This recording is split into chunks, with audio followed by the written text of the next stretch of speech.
Hi everyone, Harris here with iDownload blog. A few months ago, I reviewed the iPad 10th gen and was confused by it, and still am. But now that some time's gone by, I want to share some things I like about it, some things I dislike about it, and 2 tricks that I think will be really handy if you decide to buy this. Let's go ahead and get started. So let's start optimistic. What do I like about this? Certainly the front-facing camera is great, that they've added it to kind of the side mount, so when you're in Zoom calls or whatever, it's now a much more comfortable position. That's much better, for sure. But I've realized that I really don't take that many video calls personally on my iPad. I'll FaceTime a friend from my phone or use the computer for Zoom calls for work or whatever the situation may be. But I found that I don't often end up using this for video calls. So for me personally, I love the feature in theory, and when I do use it, it's great. But just haven't ended up using it as much as I thought, just because of my other devices. Now, secondly, the design, of course, is fantastic. It's a really good looking and sturdy tablet. The colors are great. I really like this kind of yellowish gold color with the white keyboard case and cover. I think it's really great.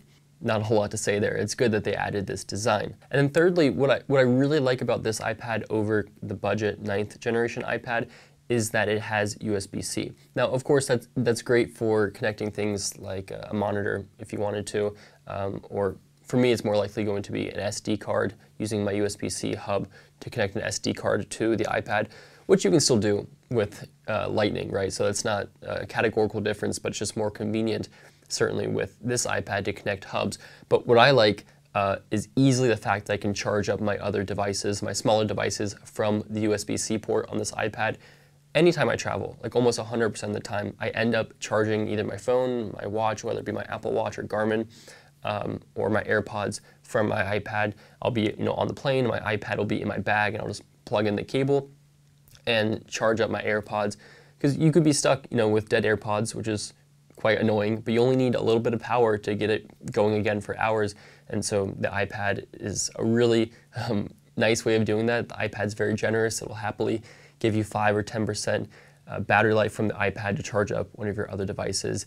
You can't really do that from the iPad 9th gen, but is a huge feature that I really like from the iPad 10th gen. So USB-C charging is, in my opinion, a highly underrated feature. And then I also like the keyboard apparatus that they've made, but I just think it's too expensive.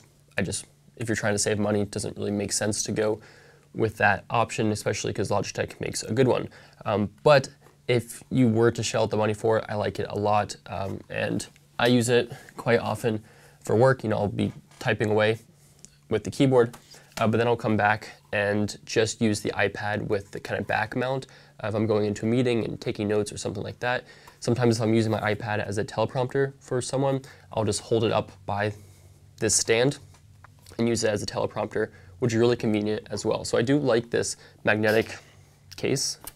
Just attaches super easily. Big fan of how that has turned out with this iPad. Okay, but what I don't like about it, and then we'll get into the 2 tips that I'm excited to share. What I don't like about it is still the Apple Pencil 1. It's just, the experience just isn't as good at all as Apple Pencil 2. But I've especially gotten kind of tired of the non-laminated display. It really makes the screen, especially coming from the iPad Pro, this feels plasticky and hollow, and I'll bring the microphone in. It doesn't sound high quality at all, and you can hear that when you're writing with the pencil. It feels, again, just plasticky. I've been finding that it's just not nearly as enjoyable to write on as even the iPad mini with the Apple Pencil 2 and laminated display without the ProMotion display, or especially the higher end iPads or the iPad Air 4 with the laminated display. This isn't bad, and it's totally usable, but I think mentally seeing this form factor and just associating this with nicer iPads, this feels especially jarring using this kind of antiquated refresh rate and pencil stylus system. So yeah, I don't know, it's just kind of jarring because I'm used to kind of that non-laminated experience from the cheaper iPad, and then I see it in this form factor and it just doesn't add up. Okay, now the tip that I really want to get into for this video is simply this little stylus grip thing. Not a sponsor. I bought this a couple years ago for the Apple Pencil so that I could magnetically attach it to my smart keyboard of my iPad, I think 8th gen. You get a little magnetic strip and you just attach it to your iPad. And it's great. And it gives you grip. It stops it from rolling around on your desk. But more importantly, what I have found is that it actually will magnetically attach to your iPad 10th gen.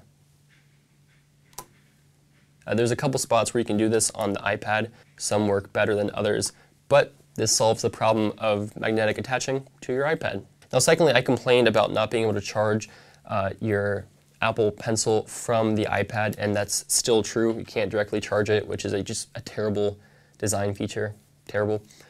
But I totally forgot that you could just plug it into your iPhone and charge it.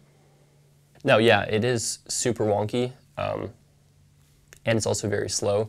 And let's see, can you use it while it's, no, you can't. I don't think you can use it while it's plugged into your iPhone, but it works. So if you have a few minutes you can charge up, it will do that. So I can see it's charging right now, but still, this is a way of charging it on the go, assuming you have your phone with you, which I mean you probably do. So this iPad is definitely a mixed bag. I see there's a lot of people that love it and enjoy it, especially if they're getting back into the iPad after the first time in a while. There are a couple exciting new features about this iPad that make it great. I probably wouldn't get this one. When you're above $400, I just want a laminated display, frankly. So those are my thoughts after several months of using this iPad. Great machine, cool new features, love USB-C, and a couple tips and tricks for your Apple Pencil. Anyway, thanks for watching. Let me know your thoughts down below.